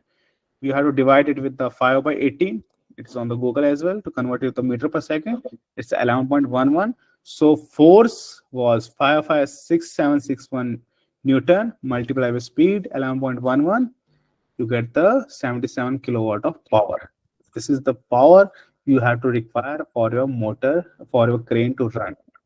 This is the very simple, easy formula I have developed from where you get the power rating of the vehicle. But for that, all this data has to be very clear. But these formula vary because I'm talking about the one case study of my crane. Here the things are different, but you can implement in other also. So But what is operating weight, sir? Operating weight is 15,525. It's a 15 ton basically. So total weight GVW is 30 ton, 30,000 kg. What do you mean by operating weight? The lifting weight. This Yes. bomb. Okay, fine. Yes, this is the bomb. which it has to lift. So 15 ton is the whole vehicle weight, and 15 it lifts. So when we calculate all this thing, we get the 77 kilowatt of power rating. It is the desirable rating which we have to go. It is the maximum, because we have taken 40 kilometer per hour speed. So, but now the things come here that 77 kilowatt of the power you required. No, we don't need 77 kilowatt of power. It is the 77 kilowatt of peak power we required. And this is something which we have taken plus, because 40 kilometer is not something which a vehicle will continue to run. Because I am taking 15 ton of load with the 40 kilometer of speed it is running, which is not practically possible. It can never run on that. But in the calculation, we take the worst of the worst. As I mentioned, it cost me already 25 lakh rupees in the earlier. So this is 77 kilowatt of power which is required, and for that this is the peak, and we are having in the India with the one company inventor we develop the actual half of the motor, that is 37 kilowatt of motor with the peak power of around 75 kilowatt, and the torque is the same what that engine is having, because we are having a spec sheet. So it is hello. Yes. Sir, what do you mean by unladen? Like you have mentioned in the readability section. Unladen is, this currently is the unladen weight. Okay. In which there is no load, no driver sitting inside. Okay, curb weight in short. Yes, unladen curb weight. Okay. And gross vehicle weight is that when it is with the full load, it is the driver is inside, right? Okay. So when we get this power rating, is a half of the power rating which we get. Now we get clear with the power, and definitely it is a PMSM motor because the requirement is very clear. And for this, here we have to go with the voltage. What kind of voltage we have to use? So we use a 384 volt here because the motor is big, the power requirement is big. The better the power, the better the voltage. Higher the voltage, lower the current, the I square or losses will be very less, which means heating of the wire, heating of the batteries will not be there. So we go with the high voltage system. To calculate with the battery, what kind of battery we have to use? Because I am taking 40 kilometer per hour. Here what I do, the twist is that I calculate this thing as 100 kilometer, but for this particular thing it is a duty cycle, but I am taking it as 100 kilometer it has to run. So basically for a vehicle we go with that part, but it synced in the, I can say how it synced. So for reference lab test, it is my formula to go with the 1 kilowatt, we use 1 ton. So 1 kilowatt of the motor, it is we calculate the one kilowatt, 1000 kg. It's a very simple example. You can get it from the e-rickshaw. So lab reference we have there from there. If you go with the e-rickshaw, there are 750 kilowatt of motor, there is 1200 watt of motor, and the load, the 8-9 people are sitting there. So almost we take it as a 1 ton for 1 kilowatt, and the energy consumption in the the reference we take a 70 watt hour per kilometer for 1 ton. So for the 1 ton with the 40 kilometer speed, it should be almost 70 to 80. It varies, but this is something which you take as a reference. And it also depends on the vehicle dynamics and lot of other factors also. But to ensure with the battery capacity, whatever I'm talking about here in the calculation part, there is always a difference in the practical parts. When you go with the practical, when you make the vehicle, when you do all the things, there is always an error of margin, but this gives us a better reference how we have to go with that calculations. So if I talking about the weight 15 ton, gross weight 30 ton, I have written the 23. Just wait. It's 30 ton.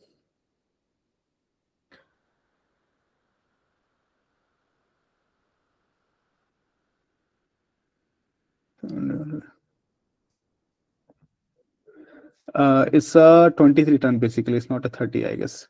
So here this is so it's a 15 ton, and the lifting capacity is not 15 ton. It's something I think around 11 ton. So that makes 23 ton. So if you take it to 30 also, so you have to multiply 70 into 30, because I mentioned here that we take 70 watt hour per 1 ton. So it's basically 70 watt hour you have to multiply with the 23, either we take it 30, but for the 40 kilometer per hour. So we are just taking currently, assuming it is not any kind of crane, we are just assuming it as a vehicle, electric vehicle. So for that we are doing calculation. So for 100 kilometer running at 40 kilometer, we have to just multiply the value which we get it from here to the kilometer.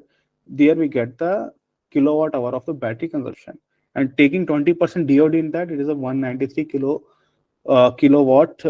It's not km, it's a kilowatt hour, which required the battery for running this vehicle for 3 hours with the 40 kilometer speed to 100 kilometer. But that is not something in the crane, because here we need the duty cycle. So what does basically this means? And the battery which we use in this vehicle is the same. It's a 150 kilowatt hour battery which we used. So the calculation, this formula which I mentioned here, it was almost the same, because I have taken a lot of margin of error here. I have taken the 43 kilowatt hour more, because there are a lot of things which it is basically a rough formula which we are using, but there are better. It depends on the type of gear, type of wheelbase.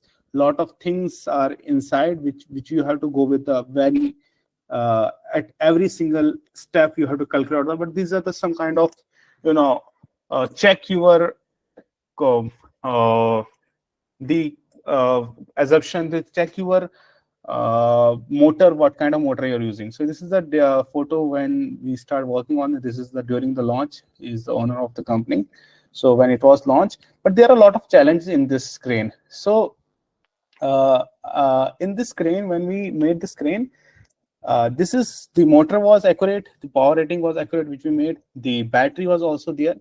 Now, if you know that in this crane there is 5 ton of weight which is installed here. It is in the form of iron dust and also iron part here in the petrol one. Here you can see this is the petrol one, diesel one. I'm again saying here it is engine which we have removed.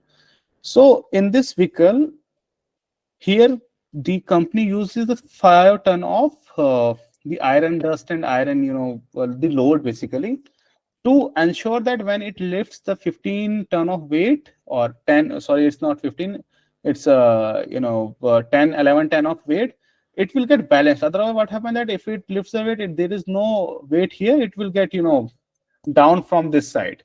So they always keep the weight here. In this battery, what now we have the issue here, that the cost analysis. Now we calculate that, okay, if we are using 150 kilowatt hour of battery in this crane, it costs only 25 to 30 lakh rupees for the battery. So how it can be achievable? Because this crane which is available in the market with 18-20 lakh rupees, it costs 40 lakh rupees, and there is no sense to buy this motor crane. Then we keep brainstorm, and we come to conclusion that we will use the lead acid batteries here. We use the Excite batteries, which is giving us same power but not a normal batteries, lead acid battery with a good grade. So the batteries, for the graphene batteries, what the issue is that they are very bulky, they are having very big weight. Lithium is not having that weight. So that weight, blessing in the disguise basically, that weight we use as a counterweight here. So it provides the power, but it also provides the counter. Otherwise, we have to use a 5 ton of iron to ensure the management of weight balancing of the crane. So that battery gives us the counterweight also, and make the price half of the from the lithium. So this is the thing which we have. Then this, I don't know what is the cost of this, but that makes a very big difference in this whole crane. And here also we see the challenges such as that the vehicle is not running at 30 kilometer per hour speed, like basically 40 I'm talking about, but it is 25 kilometer per hour which they permit to this crane. And we see that there is heating issue again and again. Then we work on the compressor side to ensure is all hydraulic system, because all the things are running from the engine, we couple it with the motor. And most amazing thing, what an innovative thing we develop in this crane is that only a single motor is running the vehicle, running this boom also. So here is the one compressor which hydraulic, or not compressor, hydraulic, which run this crane boom. So one single motor is doing all this thing. So this is the innovation, this is the tech which is developed in the total in India, and this is how we have to solve the problem. So this was the one case study which we work on, and this is successfully launched by Shri Nitin Gadkari ji last year. And this is something product which we are very proud of, and we have learned a lot of things from this. We are implementing something bigger in the future also, but from oldest vintage car which we have done in 1916, that we make to electric, and that is running very smoothly and fine today also. And the another biggest 30,000, 400 kg was that vehicle weight, and this is a 30,000 kg. We started from that, and we are continuously going, but this is something the achievable we have got. So the approach is very clear. You have to just go with the assessment, you have to go with the planning, the power rating, the particular motor, the particular the choice of the frame, and you have to just go with logical what we have to exactly client need from us. Otherwise, what happens is that we become the Elon Musk, we become the some kind of scientist. We start saying, okay, we can do this, we can do that. No, see what a client need, see how much this vehicle can go up to, see how kind of things we can use, the cost benefits, the cost analysis to the user, and how we can this thing scalable. This is not, and we are having in the retrofitment, there is 18% tax. For the new EV, there is only 5% tax. So one challenge is there. And for the retrofitment, people see this industry as a purani gaadiyan hai, it's a scrap kind of market, but no, it's a $70 billion of market. It's a very big market, but only challenge is that we are not working very clearly. But we are getting results. But yes, if the people come with these solutions, with this approach, they can definitely have. So if you want to connect with me, you can just scan the code. It's a LinkedIn code. You can connect with here. And I'll close my screen and come to the question answer round. So scan this. If you want to connect, I am closing my screen and coming to the screen. Hello. Yeah, sir. Sir, can I get your mail ID or number? I can't provide you my number, but I can definitely give you a reply on LinkedIn. So if you are having the link here, you can scan this code. I will get here. Actually, I'm you are not able to scan it. Just search I will just write in here my name. I will share you my email in the chat box. So I hope this session is very helpful, because this subject is not something which I can tell you in a 1 hour or 2 hour. It took me around 3 to 4 years to just learn, I can say 10% of about the EVs, but it's a very big subject, it's a very vast subject, and everybody has to study by their own. I can just give you the highlights what this engineering is, and let's sorry to interrupt. Yeah, please.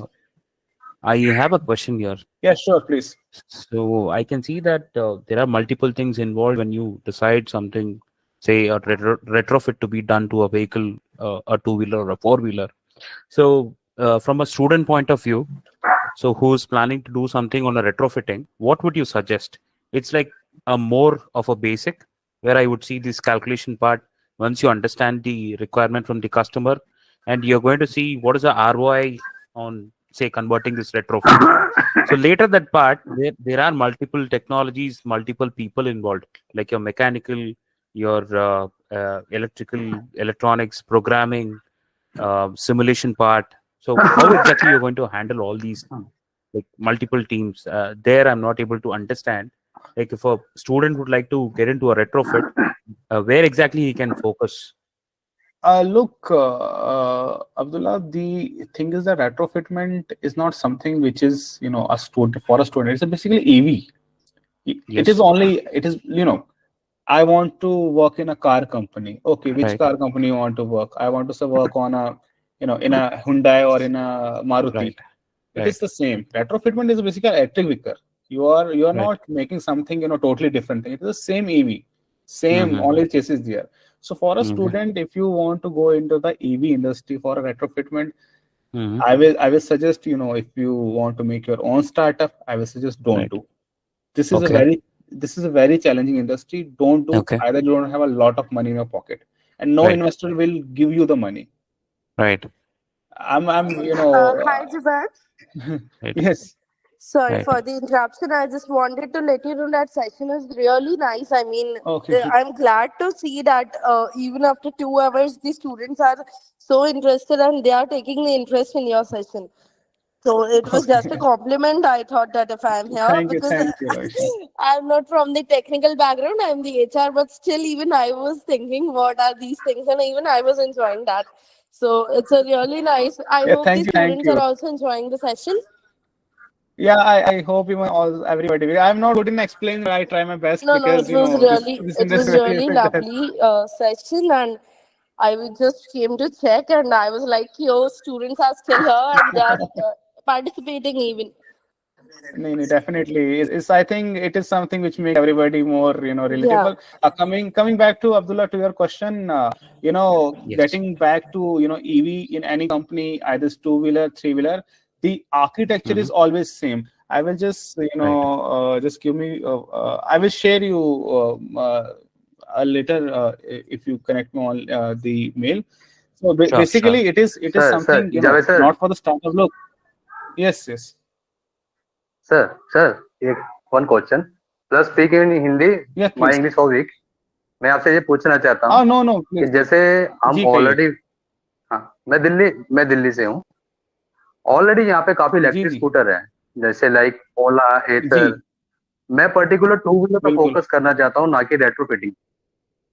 आने वाले time पे वही scooter को ठीक करना पड़ेगा. Market में चल रहे हैं, जो बड़ी बड़ी कंपनी आएंगी वो छोटे छोटे बंदों को खा जाएंगी.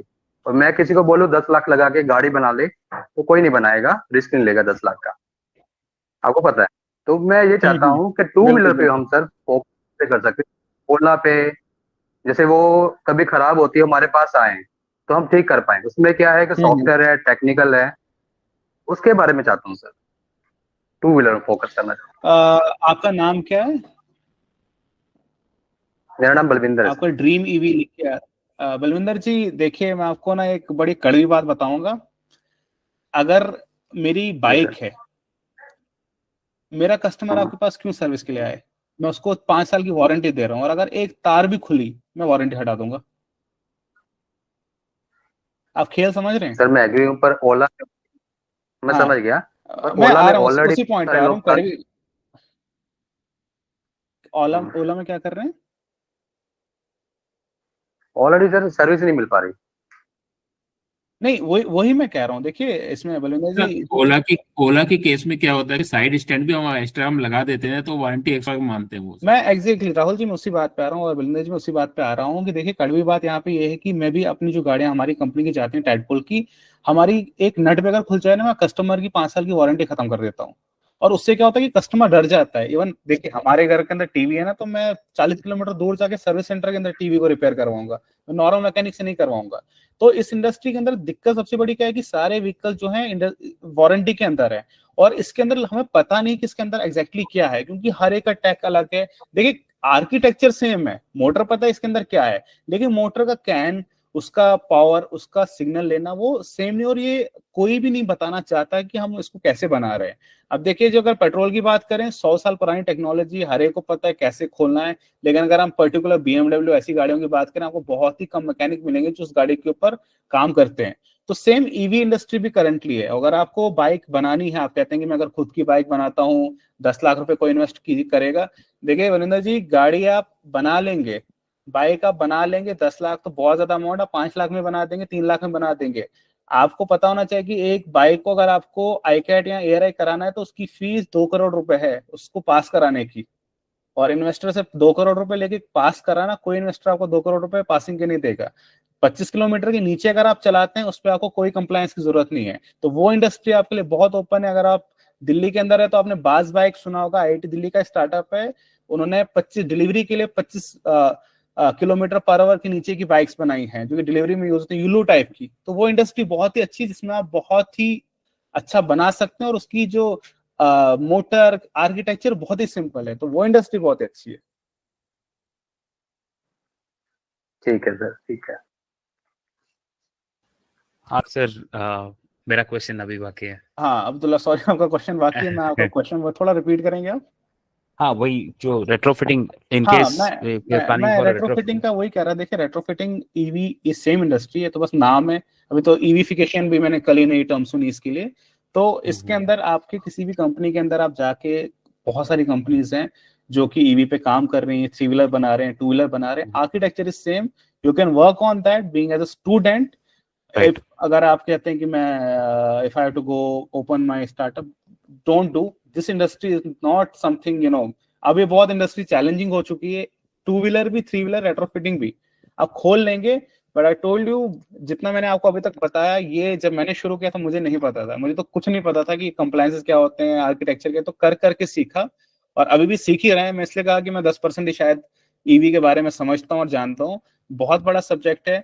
और जब आप देखिए, college project is something which you can make when you come at the customer, आपको गालियां भी खानी पड़ती हैं। So it's a better to work with the companies like DIYguru is a very good platform from where you can have placements and all. From there you can connect with the industry and make yourself, you know, Harshad Mehta of that industry. Okay, thank you. Thank you. I have a small question if I can. Sure, definitely. So first of all, thank you, Jawad. Thank you, Lavisha, and everyone at DIYguru. And I'm already a student with you. So my question is about the crane, the F-150 crane. You have been like retrofitting. So I know that the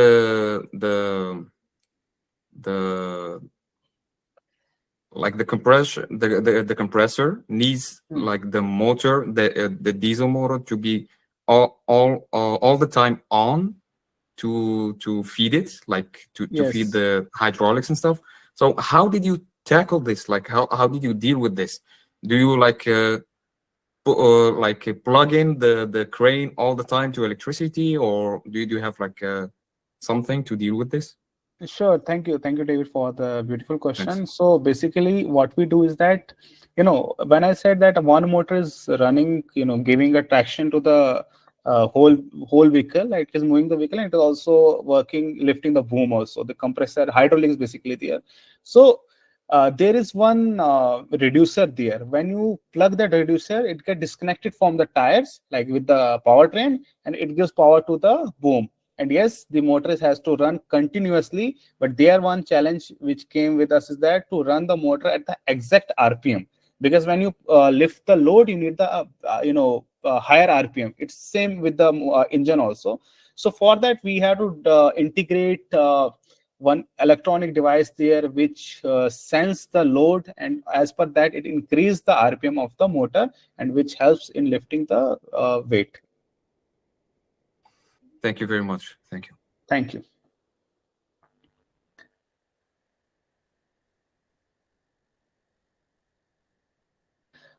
There is, I can see 4 questions from Rafiq. That is retrofitting being neglected by government. Yes, definitely it is neglected, because, you know, it is something industry which I can say very good industry, but currently it is neglected. But people, you know, government are thinking on this, because look, Rafiq, nobody has done till now has shown the result to the government, and everybody is saying sir reduce the tax, reduce this. ऐसे नहीं होता है, जब तक आप results नहीं दिखाएंगे तब तक काम नहीं होगा. And why there is no subsidy for the retrofitting? Because nobody has ever done shown the result. जब तक आप रिजल्ट नहीं दिखाओगे तो आप पापा को बोल दो कि, you know, बचपन में कहते थे ना कि मुझे साइकिल चाहिए, तो व्हाट दे सेड कि फर्स्ट आ जाओ 10th में. तो यहाँ पे भी सेम है, जब तक आप रिजल्ट नहीं दिखाओगे कि इसका इम्पैक्ट कितना है तो सब्सिडी कहाँ से होगी. But now the good part is we had a meeting with Delhi government and they are providing subsidy on the retrofitment. Even Hyderabad is also providing, Telangana. Government is coming with this scheme. Why doesn't government standardize retrofit for all the available model? This is really the question, even we had put it in front of the ministry also. But, मुझे लगता है कि करने से ही होगा, और जितना हम करेंगे वैसे ही रिजल्ट दिखेंगे. क्योंकि अभी मैं बात करते हैं, अगर कोई, मतलब मैं क्या बात करूं, कोई भी ऐसा प्लेयर, रेट्रोफिटिंग प्लेयर जो है, अगर अपना प्रपोजल गवर्नमेंट के आगे रखता है कि आप स्टैंडर्डाइज कर दो रेट्रोफिट्स को, सारे मॉडल्स, या फीस कम लो, तो अभी कोई मतलब नहीं बनता है. क्योंकि जब तक हम रिजल्ट्स नहीं दिखाएं, जब तक हम एक प्रूवन ट्रैक रिकॉर्ड नहीं दिखाएं, तभी गवर्नमेंट में सीरियसली लेगी. Is retrofitting a profitable business? Definitely it is a profitable business, but it is the business in which you become the default OEM. सो ये बिजनेस बिल्कुल प्रॉफिटेबल है. हाँ, उतना ज्यादा नहीं है कि जितना आप सोच रहे होंगे एक नए OEM को मिलता है, लेकिन आप उतना ज्यादा बना सकते हैं. उसका रीजन है to standardise the things, to work on your whole system to make it profitable. Because चीजें प्रॉफिटेबल बनती हैं बनाने से. और यस, आप उतना ज्यादा उसके अंदर, मतलब आप वॉल्यूम ऑफ स्केल के ऊपर इसके ऊपर खेल सकते हैं, एक दो गाड़ियों के ऊपर. There is no sense. Any other buddy? I hope I give answer to the every question. And sir, I think sir, yeah. Market में से यो हीरो स्प्लेंडर की रेट्रोफिटिंग किट आ रही है सर, वो कितनी रिलायबल है सर? जी बताएंगे उसके बारे में? I think वो गोगो A1 पुणे के जो हैं वो बेच रहे हैं, right? Yes sir. Rahul ji, बड़ा सिंपल क्वेश्चन आपसे पूछूंगा. आप के पास स्प्लेंडर, आप स्प्लेंडर लेते कितने? आई थिंक 1,75,000 की आती है कि 80,000 की आती है? कितने की आती है ना? 80,000 ना. और राहुल जी, उसके अंदर मैं आपको कहता हूँ कि आप इसके अंदर रेट्रोफिटेड किट लगा दीजिए 90,000 की. Does it make a sense? Yes sir, right. तो बात ही खत्म. रिलायबिलिटी तो बात तब पहुंचती है जब मैं उसको पहले इकोनॉमिकली तो जस्टिफाई करूं. मैं 50,000 की चाइनीज स्कूटी खरीद लूं, मैं 90,000 में एथर ले लूं, ओला ले लूं. So if you are having a better offer in the market, why you go with the retrofitment? I told you in the starting, you have to choose the market very wisely. मैं किस segment के ऊपर काम कर रहा हूँ. अब मान लीजिए अगर मैं ट्रक को इलेक्ट्रिक करता हूँ, एक like we had a opportunity from Birla groups, जहाँ पे उनके दिन का 25 लाख रुपए का डीजल चलता है. और अगर वो अपने उन ट्रक्स को इलेक्ट्रिक करते हैं, अपना कैपिटल लगाते हैं, तो उनके हर दिन का जो बजट है डीजल की, वो है आपकी कुछ नहीं इलेक्ट्रिसिटी काट के, सारा मेंटेनेंस काट के आपके 22 लाख रुपए हर दिन के बच रहे हैं, इवन उससे भी ज्यादा. तो उस मार्केट को टारगेट करें जहां पे प्रॉब्लम वाकई है. आप स्प्लेंडर जो चला रहे हैं वो 90,000 रुपए आपको स्प्लेंडर इलेक्ट्रिक करने के देगा. तो choose your market and customer very wisely. Okay sir. Manish ji, आपने हाथ रेज किया है. Manish Sahu.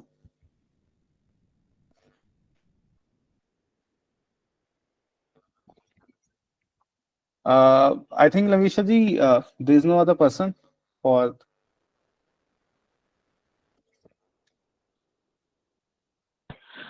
Sir, I just texted you something. Let me just. Can you please pardon the question? Can you please come back?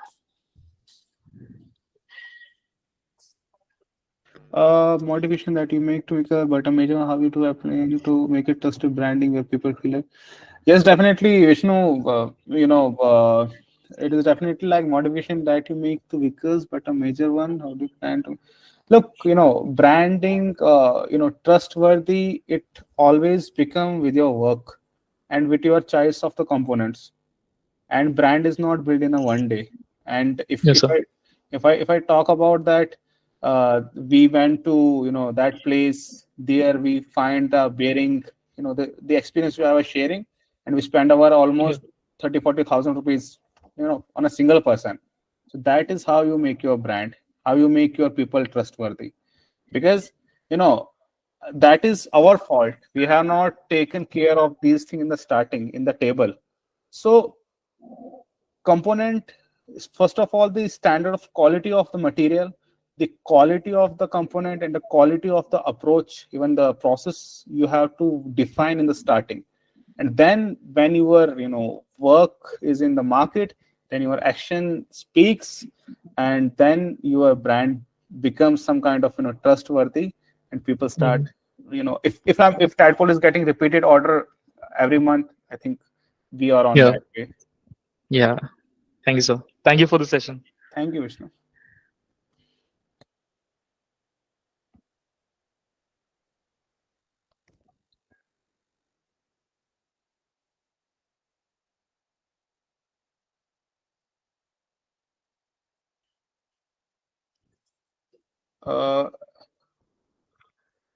All right, I think all the questions are clear. If you have any question, feel free to approach me. I guess it's been quite late time for Mr. Jawad also. Yeah, So, even my back is hurting now.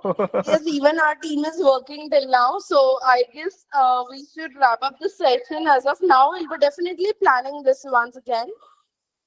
And it was a lovely session. Like students are not ready to leave. It's getting too interesting. Thank you so much. I hope I just give you my whatever the best I can. Yeah, I've shared the LinkedIn IDs of you, of me, and of DIYguru. They can directly connect to us. You can connect with me as Lavisha Basantani and by Jawad Khan to him, and you can directly inbox us. Sure, you can send the PPT. Lavisha ji or Shubham ji is having. I have shared him the PPT. I will share him the revised version, and if anybody need, you can send accordingly. Please contact the DIYguru team for the PPT. It is Sure, Jawad. Sure, Jawad. Thank you for your time, Jawad. I think this was one of the most interactive session we have ever had. Thank you. I hope everyone liked it. Thank you. So, guys, for update, we are on next Sunday. We are organizing one more session like this. I'll share the update for the topics and all. Thank you, guys. And we are starting a batch for placement oriented course, specialization course. If anyone required for such kind of training, do let us know. All the information, contact related details already been shared in the chat box. You guys can feel free to reach us. Thank you, Jawad. Thank you, everyone, for joining the session. Good night. Thank you, Lavisha. Thank you for your time. Good night, everyone. Thank you, Irfan. Have a good night, everyone. Take care. Bye-bye. Bye. Good night. Good night. Have a good night. Bye. Thank you. Bye.